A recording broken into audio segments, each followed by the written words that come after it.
gente, boa noite. Vamos esperar aqui o pessoal entrar na live. O professor Marcelo já está acenando aqui para entrar.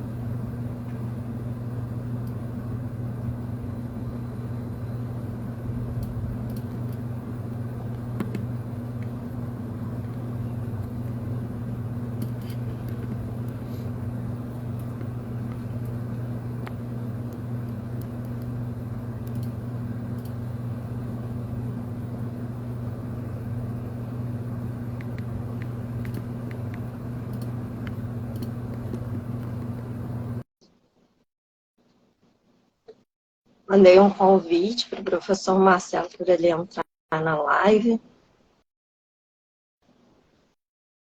Estou esperando ele aceitar aqui, daqui a pouco ele entra. Boa noite. Oi, tudo bem? Me ouve bem? Tá me ouvindo? Eu estou te ouvindo direito, você está me ouvindo? Tá bem, te ouvindo bem. Até tudo bem, graças a Deus. Até Maravilha. a hora de entrarmos aqui, tinham 69 pessoas esperando para a gente começar. Ah, maravilha. Estamos aqui para isso, é para trocar experiências, discutir os temas. Então, quanto mais Exatamente. pessoas, ou então quem é possível, né, entrar, às vezes por algum outro compromisso, mas de qualquer forma, se ficar gravada, né, aí assiste posteriormente, mas estamos aqui. Isso. A gente está fazendo essa live, né, professor, para poder esclarecer aí ao pessoal da área da saúde um pouco, que é essa área da perícia judicial, porque tem muitas dúvidas, sabe? Então, eu queria, assim, esclarecer. Primeiro, vamos falar um pouco da gente, antes da gente começar. Sim.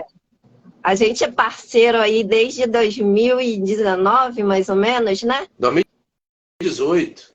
Se a gente for contar da época de quando você foi minha aluna, 2018. É verdade, mas assim, a parceria do curso eu acho que começou em 2019, né? 2019.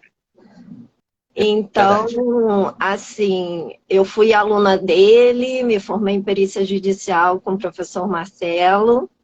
E aí, como eu tenho grande conhecimento na área da farmácia, conheço muitas pessoas, aí trouxe a proposta, né, para ele da gente montar um curso de perícia judicial voltado para a área da saúde. E ele abraçou, ele acolheu e a gente é parceiro desde então, né? Já vai ser a 5ª edição agora, o nosso próximo curso. Isso.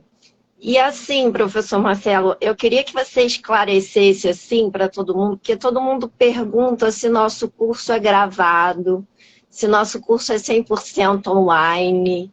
E eu vejo que é uma coisa que os farmacêuticos procuram, mas o diferencial do nosso curso qual é? Fala aí para todo mundo. É isso aí. São as aulas ao vivo com os professores. Eu respeito a questão da videoaula. Primeiramente, eu vou me apresentar, como você falou, né? Para quem não me conhece. Sim, né? presente. Carneiro de Souza. Eu sou diretor-instrutor da MCS Detetives e Peritos. Funciono como perito judicial no Tribunal de Justiça do Estado do Rio de Janeiro. Sou assistente técnico, atuo como assistente técnico na esfera civil, criminal e penal militar. Sou investigador profissional, sou consultor técnico da APS Equipe Criminal, Advocacia Criminal e Civil, e sou presidente da Academia Brasileira de Ciências Criminais do Rio de Janeiro, membro do Empate Forense e outras coisas mais. Só um resumozinho para as pessoas. Se for falar tudo, é uma coisa bem extensa, né? A gente faz o que a gente pode. Então, realmente, dando continuidade ao que você falou, o diferencial realmente do curso é o quê? É a questão das aulas ao vivo com os professores. Porque eu respeito os cursos que possuem as videoaulas, não estou aqui para contestar a metodologia de ninguém. Mas eu acredito na metodologia que é a aula presencial ou a aula à distância, só que ao vivo com os professores. Eu não consigo enxergar, ao meu ver, um aprendizado através de videoaula. A não ser que a pessoa já tenha uma experiência anterior, a pessoa tenha o aluno já tenha vamos dizer, tem um perfil para esse tipo de curso, nessa modalidade. Fora isso, eu não vejo uma assimilação de aprendizado, ainda mais se tratando de uma área extremamente complexa que é a perícia. Então, é muito delicado você fazer um curso de perícia judicial, né, salvo exceções, através só de videoaulas. Então, não é a metodologia que a gente aplica. Exatamente. Claro, existem momentos que o aluno pode ter um problema, né? Às vezes é um problema de caráter profissional, vamos dizer, o farmacêutico, o médico, o fisioterapeuta. Naquele dia eles não puderam realmente sair do trabalho, ou então a pessoa está cursando também uma outra graduação. E diversas situações profissionais, estudantis, ou até na vida pessoal. Aí sim, justificando, a aula vai ser gravada e posteriormente, devidamente justificada, a aula vai ser gravada e posteriormente o aluno vai ter acesso a esse conteúdo. Né? A aula gravada, que ela fica de forma sigilosa somente para, né, ter esse compromisso de somente os alunos que compõem aquela turma vão ter acesso àquele material gravado. Agora, fora isso, as aulas são ao vivo com os professores. Não tem essa questão de só com videoaula. Né? Na minha empresa, na nossa parceria, isso não existe. E assim, né, eu me formei em perícia judicial, também me formei em documentoscopia e grafotécnica com você, né, também sou logada no Tribunal de Justiça do Rio de Janeiro, também pertenço ao empate forense. Então, assim, a gente tem uma caminhada aí, depois que a gente se forma em perícia judicial, é um compromisso com a justiça, né, Marcelo? E uma coisa que a gente sempre fala para as pessoas que tiram dúvida com a gente e também para os nossos alunos, principalmente os da área da saúde, é que tem uma distância muito grande de linguagem, né? Entre a área da saúde e a gente se depara com a linguagem jurídica, a gente se depara com termos que o farmacêutico não está acostumado. Então, mais uma vez, é muito importante a aula presencial, porque eu acho que a aula online, totalmente 100% online, sem ser presencial, né, ao vivo, ela fica com essa lacuna. O aluno vai ter dificuldade, né, de fazer uma não há aquela troca, né? aquela interação que numa área, como eu volto a dizer, tão complexa como a perícia, é extremamente necessária. Você ficar, não estou criticando nenhum curso, nenhuma outra instituição de ensino, nada disso, mas ao meu ver, inclusive pela experiência de ministrar aulas, cursos desde 2012, e ser também filho de professora, então eu não vislumbro essa metodologia de ensino como eficaz. E volto a dizer, sem querer ser repetitivo, ainda mais na perícia. Então acho que tem que haver essa troca. Você enviar e-mail para o tutor te responder. Então, às vezes é o chamado time, né, na linguagem moderna importada, né, da língua inglesa. Então, às vezes, naquele momento você está com aquela dúvida que você precisa esclarecer, de repente, para poder inserir num laudo pericial, num parecer técnico, né? Se a pessoa estiver fazendo um aperfeiçoamento, por exemplo, ou uma atualização. Então, a pessoa, de repente, quando chega aquela resposta, já é tardia. O prazo já passou, você já teve que entregar o laudo, já teve que entregar o parecer técnico, então eu não vejo por aí. Né? Eu acho que tem que ser ou presencial ou aula ao vivo com os professores. Agora, uma coisa também que é latente para todos os farmacêuticos e que eu gostaria de esclarecer aqui nessa live. Os farmacêuticos, eles acham assim, eu me formando em perícia judicial, eu posso trabalhar na área criminal? Eu me formando em perícia judicial, eu posso viver só disso? É fácil. Eles, assim, de certa maneira, muitos acham que é igual como se fosse a CLT. Você se forma e você vai procurar um emprego de carteira assinada. E eu sempre digo que não é assim, é prestação de serviço, você trabalha prestando serviço para escritórios de advocacia, você até pode trabalhar na área criminal, mas não como perito do juízo, né, Marcelo? Isso então, mesmo. O perito judicial, os profissionais em geral, mas no nosso foco aqui, que são os farmacêuticos, os profissionais de saúde, o que eles têm que entender é o seguinte: o perito judicial, ele é um profissional autônomo. Ele é um prestador de serviços. Claro, ele pode ter uma empresa, né, de perícias que ele vai atuar na assistência técnica pericial. E em alguns casos também, que o CPC de 2015 vem prevendo, além do cadastramento do perito judicial pessoa física, os órgãos técnicos ou científicos. Então, a pessoa jurídica pode também se cadastrar como perito judicial. Ainda não é muito a tradição da perícia judicial. O grande volume que nós vemos de cadastramento, né, o grande volume, entre aspas, que ainda existe uma carência de peritos ainda, né, muito grande. Então, mas o que nós vemos, o maior número de cadastramentos são de peritos de pessoas físicas. Então, o perito ele presta um serviço para o Poder Judiciário. Ele é auxiliar da Justiça, mas ele não é funcionário do Poder Judiciário. Então, ele é um auxiliar crucial para o Poder Judiciário. Sem ele, uma causa estritamente técnica, ela não pode... não vai ser feita justiça se não tiver a presença do perito, né, auxiliando o juízo. Agora, ele volto a dizer, um profissional autônomo. Assim como ele estiver atuando como assistente técnico, ele continua sendo um profissional autônomo. Se ele quiser atuar na esfera criminal, é possível, só que ele vai atuar como assistente técnico. Porque quem são, por exemplo, os farmacêuticos, os médicos legistas, os dentistas, que são peritos criminais, são aqueles que prestam concurso público para as polícias civis e para a Polícia Federal. Ou aqueles militares que trabalham na perícia criminal militar. Mas o farmacêutico, ou o profissional de saúde, ou outro profissional de outra especialidade, ou de outra especialidade, que venha querer atuar na esfera criminal, ele pode atuar como assistente técnico de forma plena. Porque as partes têm o direito, o acusado, por exemplo, na esfera criminal, a vítima, tem direito de contratar um assistente técnico. E essa pergunta tua é muito importante, porque quando se fala em perícia judicial, esse teu comentário, pensa-se muito em processo civil só. Mas não, existe processo penal. E o processo penal, o que vai acontecer? Por exemplo, o farmacêutico. Como é que o farmacêutico vai atuar na esfera criminal como assistente técnico?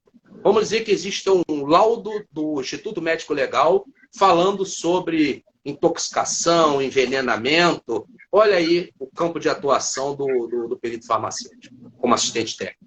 Ele vai atuar como assistente técnico do acusado ou da vítima. O Ministério Público tem os seus departamentos de assistência técnica. Então, existe um campo de atuação muito grande para os profissionais de saúde também na esfera criminal. Eu não gosto da esfera criminal, não quero saber de esfera criminal, acho muito perigoso. Existe, entre aspas, essa mentalidade. Mas, então, quer atuar na esfera civil? A esfera civil também é ampla. Né?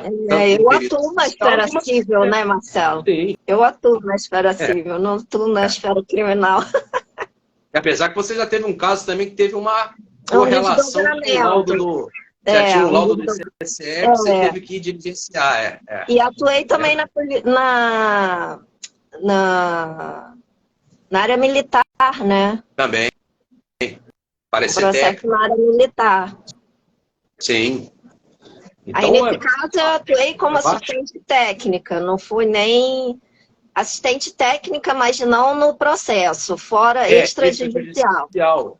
É um ponto importante que você abordou também. O trabalho do assistente técnico não é quando se fala também em perícia judicial, as pessoas se reportam logo à justiça.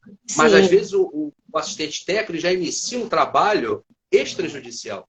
Ele elabora um parecer técnico, vai instruir uma ação, uma petição inicial, que vai ser distribuída uma ação. Então, aquele parecer técnico, conforme, inclusive, a gente ensina isso no curso, é o artigo 472 do CPC de 2015. Ele fala que o juiz pode considerar o parecer técnico e dispensar a perícia judicial. Mas e o exercício do contraditório e da ampla defesa? Depende do que a outra parte for se manifestar. Se ela não requerer a perícia judicial, se o juízo entender que aquela prova é uma prova que que seja suficiente para esclarecer a verdade científica. Claro que o contraditório, se a outra parte requerer perícia judicial, deve o juízo realizá-la, né, para não ferir a mão depois o contraditório e essa sentença ser anulada pelo tribunal. Mas o artigo 472 ele prevê justamente isso que você falou. O parecer técnico instruir a inicial ou instruir até uma contestação, que é a defesa do réu, né, no processo civil. Então, o trabalho do assistente técnico ele é muito amplo. Eu sempre fui um dos maiores defensores do trabalho do assistente técnico. Eu vim da assistência técnica. Você que eu diga, né? Trabalha mais como assistente técnico do que como perito do juízo, muitas vezes. Na realidade, até equipara, né? Eu funciono muito como perito judicial e atuo muito como assistente técnico. Mas no passado, eu atuei muito mais como assistente técnico que como perito do juízo. Sim. Inclusive, era uma outra sistemática da perícia judicial. Sem querer generalizar, sem querer generalizar, era um universo fechado. Né? Não existia CPC de 2015, cadastramento de peritos, nada disso existia. Né? Existia uma acumulação que os peritos faziam e dali se fechavam, com exceções. Então, eu vi nessa época. Então, eu acho que é importante o perito ter essa visão de ampliação. Né? Mesmo que ele não goste da esfera criminal, mas então esgota a área civil em geral, tem muito campo. Né? Gradativamente as nomeações vão surgindo, gradativamente vão surgindo o quê? As nomeações de honorários, nomeações vão surgindo também de gratuidade de justiça, tem ajuda de custo. Então, com o tempo, o perito vai se desenvolvendo na perícia judicial e não esquecendo da assistência técnica. A assistência técnica é muito importante. Inclusive, ela dá muita bagagem para o profissional para que ele atue, inclusive, como perito judicial. Isso é muito relevante. É verdade. É verdade. E, assim, só interrompendo um pouquinho, eu queria agradecer aqui algumas pessoas que entraram aqui para assistir a gente. Dentre elas, a nossa querida doutora Damásia está aqui. A advogada Tatiana Carneiro também está aqui. Tem também algumas pessoas que me seguem, a Celina Menezes, a Shirley também está aqui. Ótimo. E está todo mundo agradecendo a live. A gente agradece. Tem alguns farmacêuticos e alguns advogados aqui também. Tem um engenheiro aqui, engenheiro Felipe. Ótimo. Tem muitos amigos judiciais também. Tem farmacêuticos, está meio misturada a live. Tem farmacêuticos. Isso é que é bom. Diversidade. Tem advogados, tem engenheiro. Mas é isso, a perícia judicial é um universo amplo, né? Ela engloba várias áreas do saber, então não é só a área da saúde. Hoje, especificamente, a gente está falando aqui sobre a área da saúde, mas qualquer área, né, pode atuar na perícia judicial. E outra coisa que eu queria falar com você é em relação, assim, né, as pessoas ficam naquele mundo encantado de que a perícia da noite para o dia você vai ganhar 30 mil reais, 10 mil reais, fique rico da noite para o dia. Então, assim, eu explico para as pessoas que chegam a mim, né? E a área de trabalho?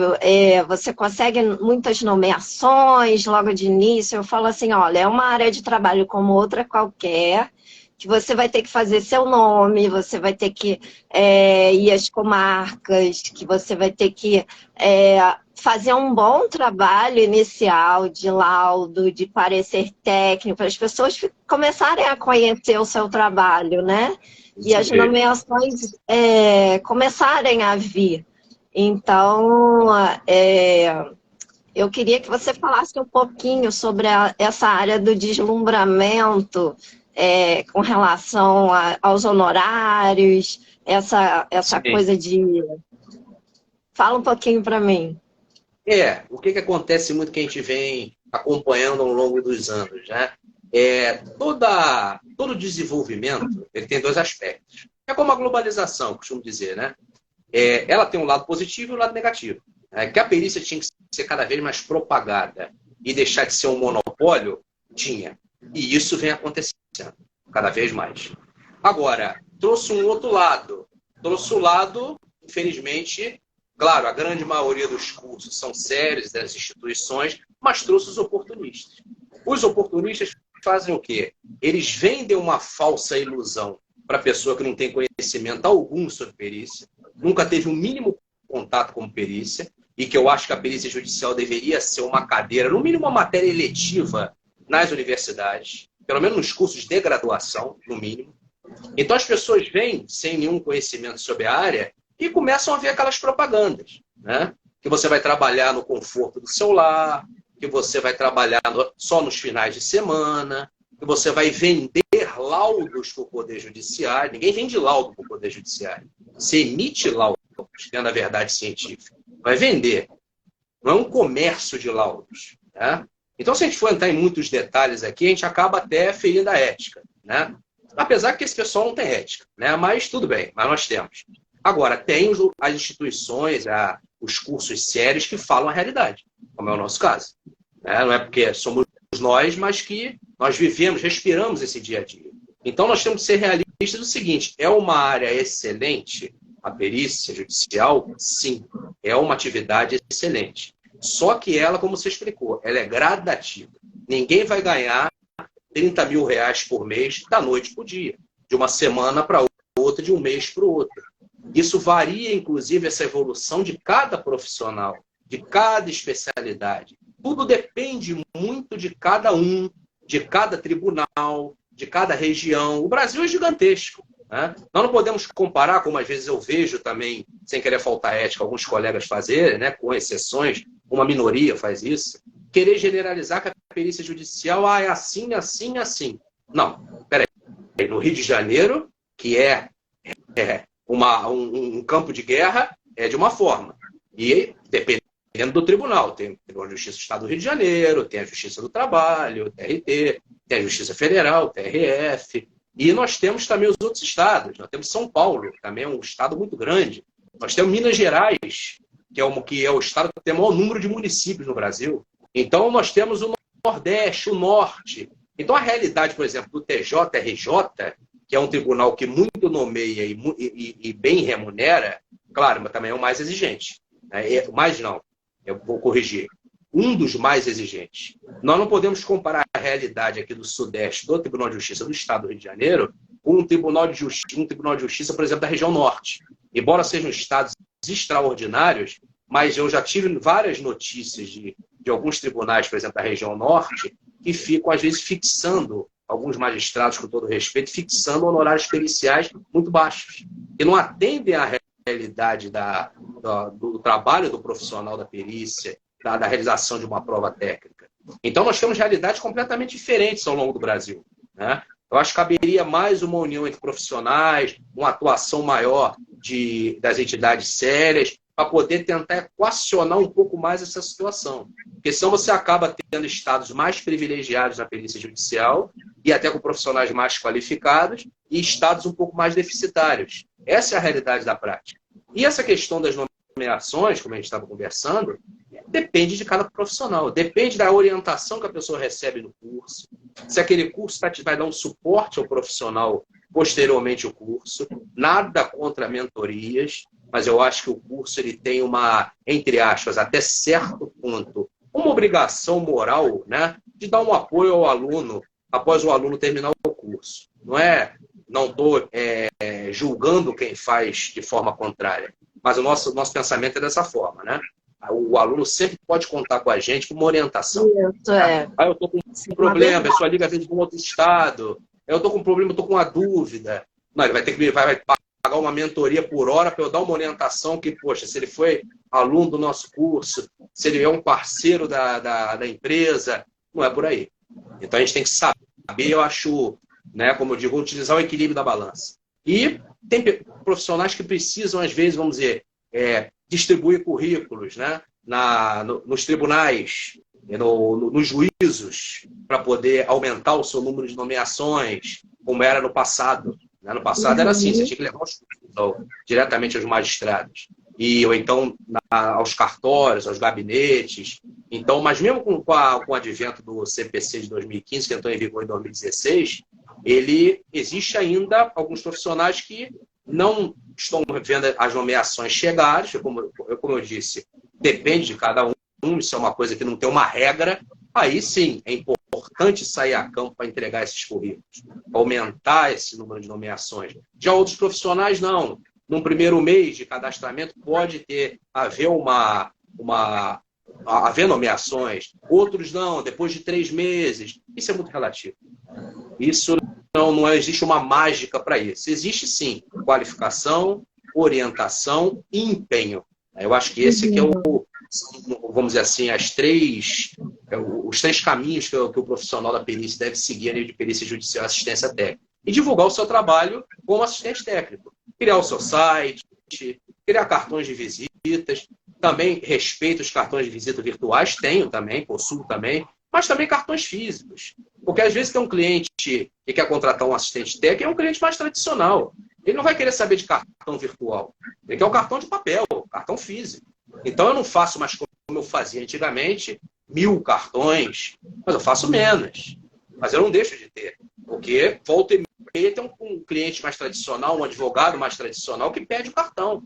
Ou então, às vezes, não é tão tradicional, não, mas é um advogado que prefere estar com o cartão porque ele acha que o cartão ele pode, amor, depois, não só ele utilizar, mas ele entrega para alguém, ele prefere, ele gosta mais do cartão de papel. Então, essa história de que isso foi abolido, não foi abolido. Abolido para quem não conhece a prática. Né? Então, é importante esse tipo de questão também, utilizar as ferramentas da internet para divulgação do seu trabalho como assistente técnico. Porque senão, como é que os advogados e os clientes vão saber que o João da Silva é perito? Que ele atua como assistente técnico? Como é que as pessoas vão saber para contratar? Tem que divulgar o seu trabalho com qualidade. Não de maneira apelativa, mas um trabalho, uma prestação de serviço de um profissional da atividade pericial. Eu digo sempre, conjugar a perícia judicial com a assistência técnica. Eu acho isso fundamental. Que muitas vezes também o que acontece na prática é de advogados irem nos cadastros tribunais e de lá utilizarem os cadastros como referência para contratar o perito como assistente técnico. Isso é uma coisa que acontece também várias vezes. Então, é um leque. Né? Tem que abrir esse leque.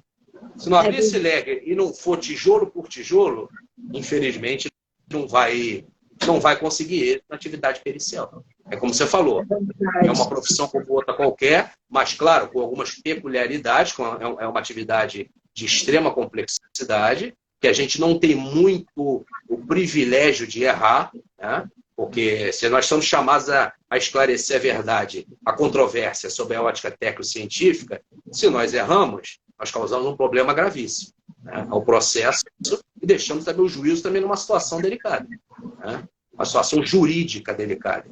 Então, eu acho que a única questão que eu vejo que é um pouco ingrata na nossa atividade, delicada do ponto de vista do exercício da nossa atividade, é a questão da gente não ter muita oportunidade de errar. E são pouquíssimas as oportunidades que nós temos de corrigir os nossos possíveis erros. Então, nós temos que estar sempre seguindo os protocolos periciais, sendo diligente, cercando o laudo pericial e o parecer técnico, porque vão tentar impugnar, desconstituir um laudo nosso, vão tentar. Isso é natural. Vão tentar anular um laudo nosso, às vezes acontece nos tribunais. O importante é nós fazermos o nosso trabalho da melhor forma possível, com convicção, com técnica, com ciência. Dessa forma, a gente trabalha sem nenhuma preocupação. Isso é verdade. Agora, uma outra coisa também que os alunos perguntam assim, com relação se a perícia judicial ela é uma profissão que, vamos dizer assim, eu achei engraçado uma pergunta que um farmacêutico me fez, que foi a Sim. seguinte, eu quando me formar, eu vou me apresentar como? Eu vou no tribunal, eu vou assistir vou num julgamento, vou me apresentar, como é que faço? Aí Sim. foi o que eu falei para ele, olha, quando você se forma no curso, né, Marcelo, a gente dá as dicas aí para como iniciar, como dar esse pontapé inicial, né? Então, É. assim, é, é aquela coisa que eu digo mais uma vez, né? Você vai se apresentar, você vai ter que ir nas comarcas. Tem, se você seguir a área criminal, tem até julgamentos que são abertos, tem Sim. julgamentos que não, Eu tenho o júri, né? Os eu tenho julgamentos o júri na abertos terça-feira. você até pode ir. Estou Você prestando até, depoimento como assistente técnico na terça-feira agora. Faz então, parte, entendeu? aí tem julgamentos que você são abertos e você pode ir, Sim, pode né? assistir. Agora, e é até interessante, né? No caso, se você quiser seguir essa área. Sim, Agora, mais uma vez assim, eu queria colocar que o perito judicial ele está a serviço, né, do, do juízo, quando ele é sim. nomeado, ele tem fé pública, né, Marcelo? Isso. E é uma Tem. coisa assim, que sempre me perguntam, mas qual demanda, o que você vai atuar quando for nomeada? Eu falei, não sei, eu não sei, porque o juízo ele não tem conhecimento técnico da área farmacêutica, Não, então ele te nomeia porque ele acha que você tem aquele conhecimento. Então, você é que vai ter que avaliar, né, se você pode justamente. ou não assumir aquela causa. Se existe E viabilidade inicial, isso é muito importante. O é pessoal que está aceitando o encargo e sai peticionando de qualquer jeito, arruma um problema para frente. Porque, como você falou, exatamente. verificar se tem viabilidade pericial, se aquela especialidade a qual o juízo entendeu em nomear o perito, vamos dizer, farmacêutico, se realmente está dentro das ciências farmacêuticas ou não, entendeu? Se é de uma área, de uma outra área Porque da hoje, saúde. porque hoje, por exemplo, o farmacêutico, ele tem várias, não é só farmacêutico, ele tem várias ramificações dentro da Isso farmácia. O aí. farmacêutico, ele tem especialização em oncologia, ele tem especialização em estética, ele é Genética. farmacêutico clínico, ele, É. ele tem especialização em genética.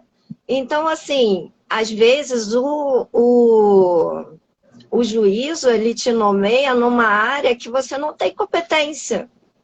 Então É, você vai ter que explicar para ele que você não tem competência naquela área, né, para é. poder assumir aquele Ou às vezes é processo. uma área que é multidisciplinar, né? Que às vezes o Isso farmacêutico pode atuar, o químico, o biomédico, é uma área multidisciplinar, ainda tem isso. também tem isso, que é uma área multidisciplinar, que É, vários profissionais podem atuar, né? Eu né? recentemente fui nomeada num processo da dívida ativa, que foi uma coisa totalmente diferente que eu já vi, né? Eu tive que lidar com legislações da Secretaria da Fazenda. Aí aí as pessoas imaginam o que o farmacêutico tem a ver com dívida ativa, né? Aí É, você, né, se debruçando sobre o processo, você vê que a prova técnica existiu a ali para prova você técnica realizar. existiu, foi um processo da É, dívida ativa de uma empresa da área farmacêutica, né? Então, é, teve material técnico para ser analisado ali para ajudar o juízo, né? Agora, em verdade. relação à dívida ativa na Secretaria da Fazenda, quem vai, É, quem vai fazer a averiguação daí da causa não vai ser eu, né? Vai ser o juízo mesmo aí que vai ver isso. é isso mesmo. relação a essa questão da audiência, uma coisa que eu me lembrei que é importante também, que as pessoas às vezes falam, às vezes, né? Existem. Você sabe que hoje em dia, com a tecnologia, nós temos nas redes sociais, na internet, a gente tem que filtrar. Tem muita coisa positiva e tem muita aventura. Então a gente sabe que acontece. Às vezes o pessoal fala, na esfera civil, né, no rito do processo civil, o perito do juiz e os assistentes técnicos, isso nunca acontece de ter que ir numa audiência, né, ser ouvido em audiência. Nunca não, acontece. Pode não acontecer com muita frequência, mas acontece. Eu agora, na expressão popular, entre aspas, na boca do recesso forense agora em dezembro, eu prestei depoimento, ou seja, ou melhor, houve a minha oitiva, né, como assistente técnico, em Goiânia, justamente como assistente técnico, que o juízo queria acabar de formar sua convicção, ouvindo o perito do juízo, o perito de lá, e os assistentes técnicos. Mas, na realidade, eu fui o único assistente técnico que fui ouvido. Então, existe sim. Porque, às vezes o juízo quer para acabar de formar uma convicção, às vezes o embate, né, técnico-científico está tão intenso no processo que o juízo fica em dúvida. Espera aí, realmente, quem aqui está esclarecendo melhor a verdade científica? É o perito nomeado por mim? Ou é o assistente técnico do autor, que é o assistente técnico do réu ou do autor? Um corroborou, um concordou com o laudo, mas o outro discordou. Então, o outro combateu tecnicamente. Então, quem tem que realmente esclarecer o melhor? Estou em dúvida. Então, vou realizar uma audiência para essa oitiva. Então, o pessoal fala, não, isso nunca vai acontecer. Esse que eu te digo, pessoas que não percorrem, não acontece com tanta frequência como acontece na esfera criminal, mas acontece. Sim. Então, ele tem que estar preparado para esse tipo de situação também. Isso é importante. E outra coisa também, as pessoas acham que se formar em perícia é trabalhar atrás do computador o tempo todo, né, Marcelo? E não é verdade. Porque, assim, você tem que fazer diligência, você tem que, às vezes, ir coletar material para o seu processo, né, para o seu laudo. Então, vai ter que coletar provas, vai ter que ir no local, vai ter que verificar peças. E isso tudo esse é um perito diligente, como você fala sempre, né? Tem que ser, né? Perito que não é dirigente, ele não exerce a atividade pericial de forma plena. Mas isso é filosofia? Não, isso é prática, é realidade. Né? Se ele não é dirigente, ele não exerce de forma plena. Aí que acontecem os grandes problemas.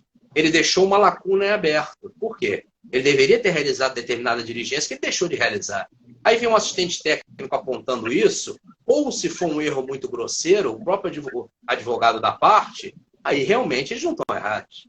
Aquela diligência iria ser imprescindível para esclarecer a verdade científica.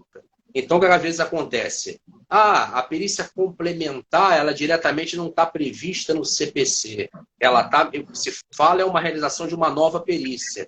Mas o juízo pode entender, não só no campo dos esclarecimentos, não. Ele pode entender como magistrado, como destinatário das provas, e que o perito complemente aquele laudo pericial antes dele homologar. Então, isso é uma outra realidade que acontece na prática. Então, é importante que o perito seja diligente. Ele cerque todos os aspectos periciais ao máximo, para que ele possa materializar depois um laudo pericial de forma densa. Não é extensão de laudas, não. Um laudo pericial tem que ter 100 laudas, não. Laudo pericial não é TCC, né? Eu costumo sempre dizer. Se fosse para ser teoria, o juiz não precisava nomear o perito, né?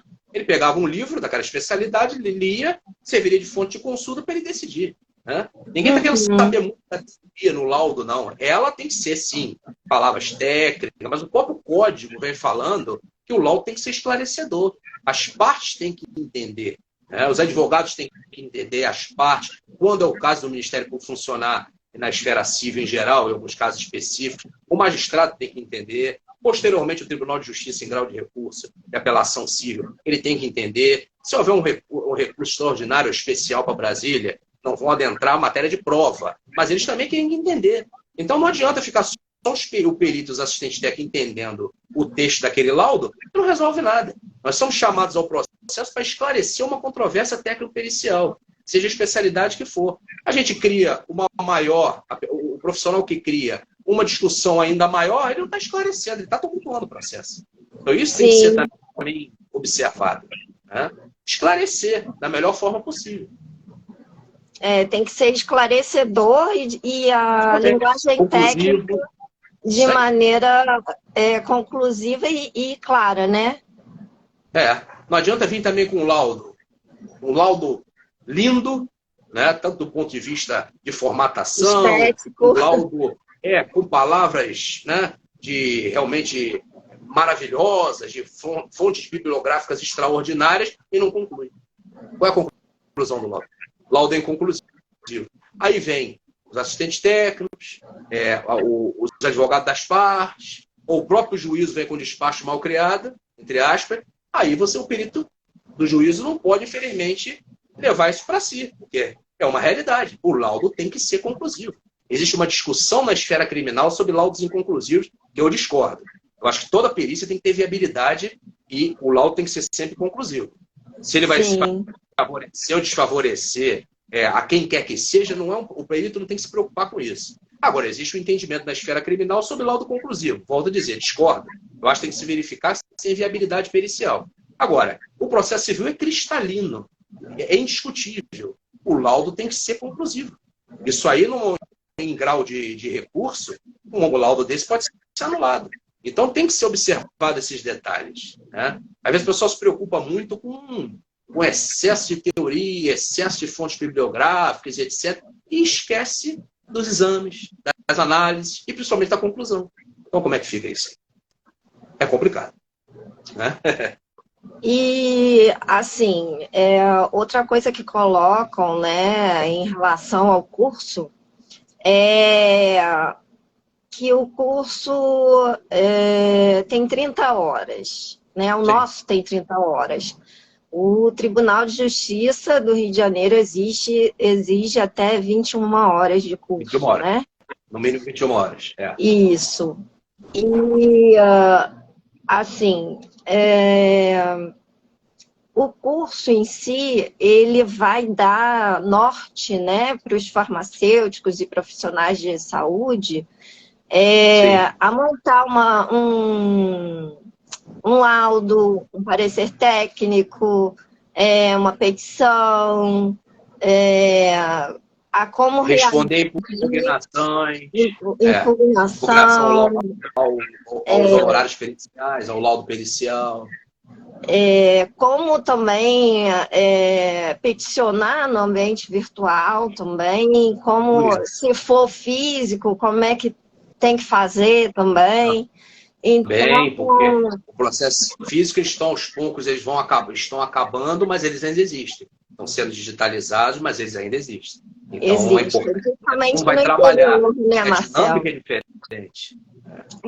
Eu já trabalhei nos dois. E outra coisa também em relação que eles falam muito, vamos dizer assim, ele é 30 horas, mas existem outros tribunais que não exigem esse curso.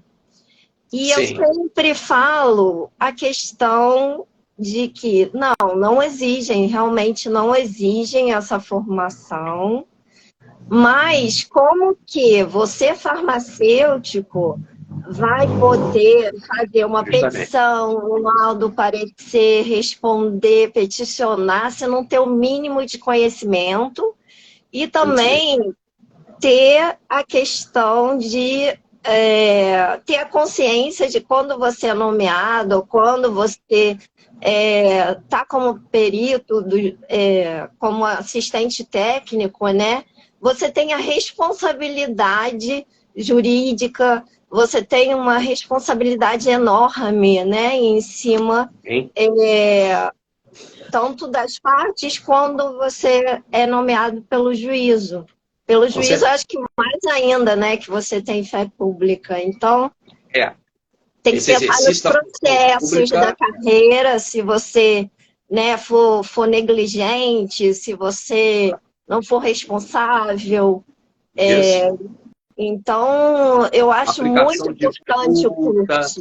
aplicação de multa, responder a processo administrativo junto ao tribunal, ofício ao conselho da categoria quando a especialidade tiver, no caso da farmácia e da área de Sim. saúde, a grande maioria possui conselho. Então, tudo isso é uma consequência de algumas penalidades voltadas ao perito judicial. Claro, em casos, como é sempre que eu digo, o perito abandona um processo, o perito ele causa uma. Ele age de forma parcial ao invés de ser imparcial e algumas outras situações. Agora, realmente o curso ele possui 30 horas. Claro que às vezes na prática acaba sendo até mais, né? Mas essa é uma média que a gente faz, porque existe o conteúdo complementar, né?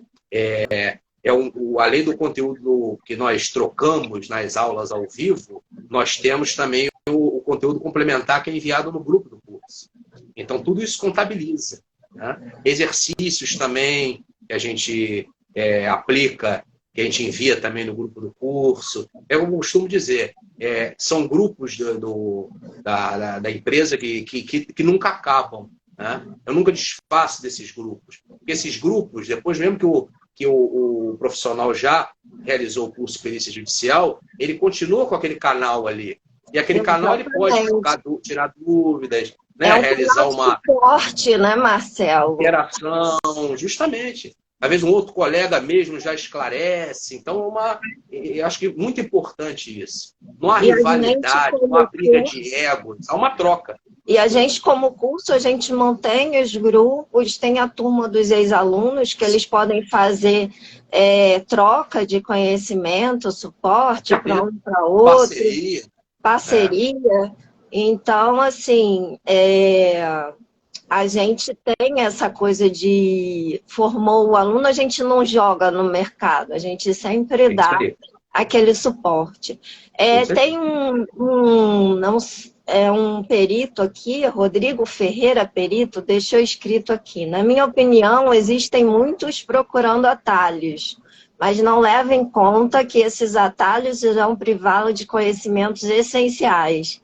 Não é exigido o curso, né, mas é necessário ao trabalho judicial. É isso aí, é isso mesmo, Rodrigo. Com certeza. Falou aquela questão, ele falou a realidade. Porque às vezes o pessoal quer ir por um caminho, existe uma minoria de pessoas que querem esse caminho. Um caminho mais fácil, um caminho mais curto. Às vezes até por... Eu não estou julgando, eu não julgo as pessoas. Mas eu digo assim, às vezes é porque... às vezes realmente quer seguir esse caminho, cada cabeça uma sentença. Outros podem ser, às vezes, um pouco de desespero, porque às vezes está numa atividade profissional que está passando uma dificuldade financeira, aí assiste a uma propaganda, principalmente aquelas propagandas apelativas, aí fica deslumbrado. Aí quer ingressar logo na atividade pericial, só que não recebe a devida orientação sobre a responsabilidade que o perito do juízo possui, que é extrema. E como você falou, a responsabilidade também do assistente técnico não é pouca, principalmente quando ele está diante, além dele ter que orientar a nível técnico, científico, técnico pericial, quem o contratou, ao longo de toda a fase, pelo menos ele deveria fazer isso, esse é o certo fazer, ele tem a responsabilidade ainda do seguinte, claro, que ele não tem o compromisso de conseguir desconstituir um laudo pericial, não é isso. Mas ele vai ter muito mais trabalho quando o laudo é contrário ao cliente dele. E ele não pode, que eu digo sempre, existem uns entendimentos por aí, o assistente técnico não tem compromisso com a verdade. Não concordo. Não concordo porque eu não consigo enxergar como o assistente técnico vai demonstrar os seus métodos e critérios para chegar a uma conclusão, principalmente quando ele está impugnando um laudo pericial, como ele vai fazer isso? Se ele estiver contando com a verdade. Ele tem que realizar um exame prévio antes, se ele forma uma convicção sobre aquele caso, aí ele aceita aquela assistência técnica. Eu trabalho assim, sempre trabalhei assim e vou continuar trabalhando assim. Se eu não tiver convicto que a verdade científica está ao lado do cliente, eu não aceito a contratação. Porque principalmente o assistente técnico ficar conhecido como aquele que... É um trabalho que vai contra você. Ele não vai ter fundamentação técnico-científica para tentar desconstituir aquele laudo. Ou então buscar que seja realizada uma nova perícia ou novas diligências, e ele vai ficar conhecido no universo pericial como um assistente técnico que ganha apenas só visa o que? O lucro para emitir parecer técnico. Então, se a pessoa pretende fazer uma carreira na atividade pericial, deva pensar em tudo isso. A responsabilidade como perito do juízo, a função pública que vai exercer naqueles autos do processo, o seu nome vai estar lá no cadastramento, no cadastro é obrigatório. Então, tudo isso exige uma postura do perito judicial. E, além disso, como nós já acabamos de falar, a questão também do assistente técnico. O assistente técnico também tem que ter aquele compromisso com a verdade, sim, só que ele vai estar pela ótica do autor, ou do réu, do acusado, da vítima, depende do Ministério Público, se for algum departamento do MP que presta assistência técnica, da Defensoria Pública. Então, cada um vai ter a sua ótica, mas isso não quer dizer faltar com a verdade científica. Eu acho que isso é bem importante estar atento a isso para quem quer ter futuro na atividade pericial. Entendeu? Eu acho que é por aí. Então, assim, a gente tem aí mais uns 10 minutinhos antes da gente terminar. Eu queria que você colocasse aí desde desculpa, vou interromper aqui só um minutinho, que a Fernanda, uma amiga querida, acabou de entrar. Seja bem-vinda. Fernanda já foi nossa apoiadora aí em algumas lives, ela é do Farmacêuticas, então ela é muito querida. É uma farmacêutica aí que batalha pelos farmacêuticos, pelo reconhecimento dos farmacêuticos. Ela é uma pessoa muito especial. Bom, então, assim, nós estamos nos 10 minutos finais, né, da nossa live. Infelizmente, tudo que é bom passa rápido, infelizmente. E eu queria que, assim, você deixasse, assim, uma mensagem para os alunos que pretendem fazer o curso, né, com a gente, para os farmacêuticos, e deixa a sua mensagem, e a gente está esperando aí, né, os farmacêuticos se inscreverem. O curso começa dia 26/3. Contamos aí com as inscrições. Ainda tem vagas, ainda existem vagas, porque já tem alunos inscritos, mas ainda temos vagas ainda. Ainda tem vagas, então a gente está aí esperando a inscrição de vocês, tá bom? Fala aí para mim o que você deixa de mensagem aí para os farmacêuticos e futuros alunos e farmacêuticos peritos, né, os nossos alunos que já estão atuando aí. É verdade. Não, primeiro agradecendo muito a presença de todos que nos acompanharam até agora, peritos da área de saúde, alunos interessados, público em geral que está nos assistindo, amigos também que estão prestigiando, familiares, ou seja, todos que estão até agora aqui nos assistindo e que vão assistir posteriormente, né, ficando gravada a live.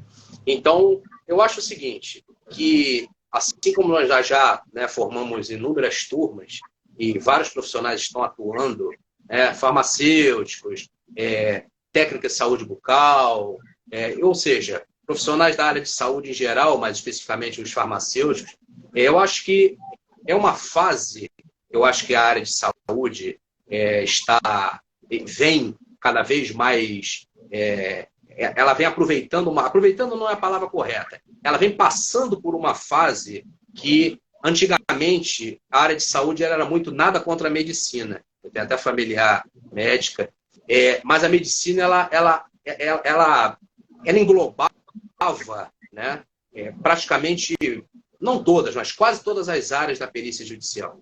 Eu acho que é uma fase das outras especialidades da área de saúde de aproveitar essa oportunidade de que a área de saúde, os profissionais cada vez mais estão podendo atuar em diversos outros campos, né? Como nós conversamos aqui, o farmacêutico ele ampliou muito o seu campo de trabalho, o fisioterapeuta, o nutricionista. Então, eu acho que é um momento que cada vez mais vem se desenvolvendo de que os profissionais da área de saúde, nesse caso específico os farmacêuticos, devem aproveitar, principalmente na atividade pericial, Porque a atividade pericial, embora ela tenha essa responsabilidade toda, você consegue desenvolver uma carreira na perícia.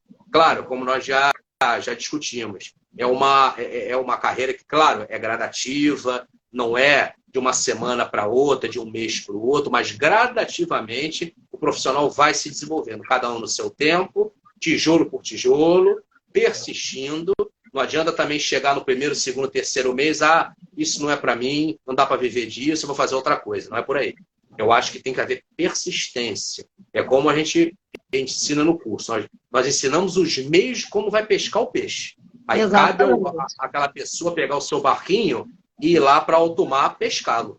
E quando ele precisa de uma ajuda, a gente não vai fazer o finalização, trabalho de todo mundo, né, Marcelo? faz uma sinalizaçãozinha em alto mar, estou com um probleminha para pescar um peixe aqui. Então, qual a ajuda que você está precisando? Então, a gente esclarece ali. Então, acho que essa que o caminho é esse. É um ajudando o outro, trocando experiências e, claro, partindo de uma qualificação adequada, com profissionais atuantes. Eu sempre digo isso. A pessoa quer fazer um curso, tem que fazer com profissionais atuantes. Profissionais que respirem a atividade pericial, no nosso caso, dia a dia. Né? Não com pessoas que não desfazendo de ninguém, mas pessoas que enxergaram a perícia como um negócio apenas, não como uma carreira. E eu acho que as pessoas que forem fazer o nosso curso a partir do dia 26 de março vão gostar muito, porque o curso é como nós estamos aqui trocando, é um curso realista, que passa bastante conteúdo teórico, sim, mas demonstra muito como funciona na prática, a gente traz muitos casos concretos, a gente demonstra como é a realidade do dia a dia forense, no dia a dia extrajudicial, como é que é essa realidade perante as autoridades, não só a autoridade judiciária, mas autoridades em geral, órgãos públicos, como é a atuação na esfera criminal do assistente técnico, como é a atuação do assistente técnico na esfera penal militar. Então, uma atuação ampla no próprio processo civil, a atuação do perito do juízo, do assistente técnico, que também é vasta. Como é que você vai explorando as comarcas, expandindo, né, gradativamente dentro das suas condições. Essa aventura, entre aspas, para muitas pessoas, de se cadastrar em tribunais muito distantes, que o juízo pode determinar que a perícia seja realizada na comarca, não tem como fazer à distância, uma determinação judicial. Então, isso tudo a gente debate no curso. Então, é um curso que mescla a teoria com extrema prática. Então, eu acho que quem realmente participar de mais dessa edição do curso vai ficar muito satisfeito, vai sair, né, em modesta parte, bem qualificado e vai contar com uma orientação, né, na medida do possível, nossa, ao longo do seu desenvolvimento profissional. Então, essa é a mensagem que eu digo. E sempre tendo a verdade científica, eu digo sempre, o compromisso soberano do perito é com a verdade científica. Agrade a quem tiver que agradar, desagrade quem quiser desagradar, nós não temos que estar preocupados com isso. Nosso trabalho é entregar, entre aspas, a verdade científica, tanto como peritos judiciais, como assistente técnico. Esse é o nosso trabalho. Aí eu acho que eu vou deixar minha mensagem aqui para os farmacêuticos, né, que me acompanham. É uma área assim que você é desafiado o tempo todo, né, com relação ao seu conhecimento, você tem que estar sempre estudando. É uma área em que você pode conciliar com outras atividades, se você quiser. Sim. Né? Você não necessariamente precisa se dedicar exclusivamente à área da perícia judicial, mas quem quiser viver só da perícia judicial, né, tem que se dedicar. E é aquela coisa, você é nomeado para várias áreas do saber da farmácia e cabe a você ver se você vai aceitar ou não, né? Se é dentro da sua competência ou não. E é uma área que eu gosto muito, viu?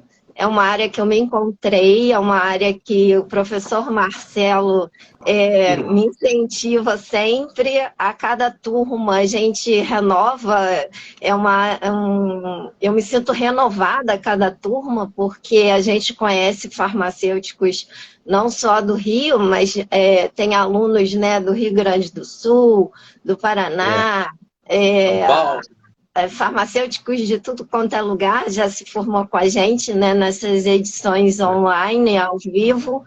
E as turmas são sempre assim pequenas, porque a gente preza pela qualidade, não pela quantidade, né, Marcelo? Então, a gente preza com que o ensino seja de forma qualitativa, né? Que a troca seja de maneira eficaz, que os alunos participem mesmo, tirem dúvidas, e a gente deixa um ambiente bem descontraído, não é nada assim formal demais, e a gente brinca muito em sala de aula, e espero que todo mundo goste, que todo mundo tenha vontade de participar, e que seja um novo perito da MCS Detetives e Peritos, né, Marcelo? Isso aí. Isso aí. Então, um grande abraço, Marcelo. Espero você dia 26 com a nova turma. Você também. Isso aí.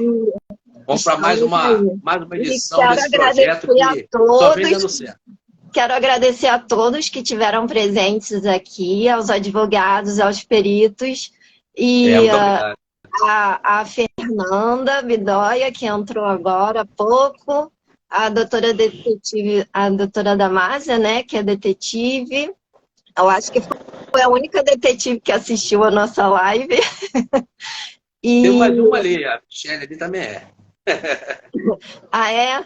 Ah, essa eu não conheço. E alguns farmacêuticos que me seguem.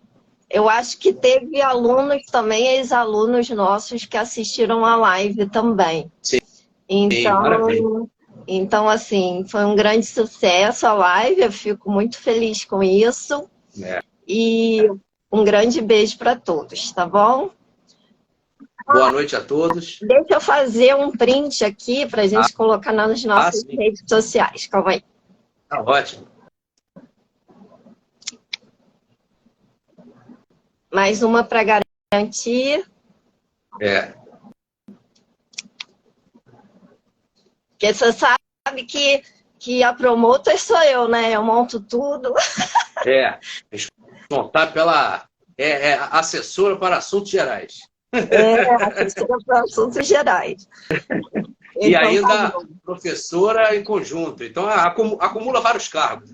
Exatamente. É por isso que dá certo, né? Tudo junto e misturado. Aí, né? É união de força. Esse é o caminho. Né? Um ajudando o outro, a gente chega lá. Ninguém sozinho chega a lugar nenhum, não. Ninguém sozinho chega a lugar nenhum, né? Exatamente. Então tá bom. Boa noite, um grande abraço.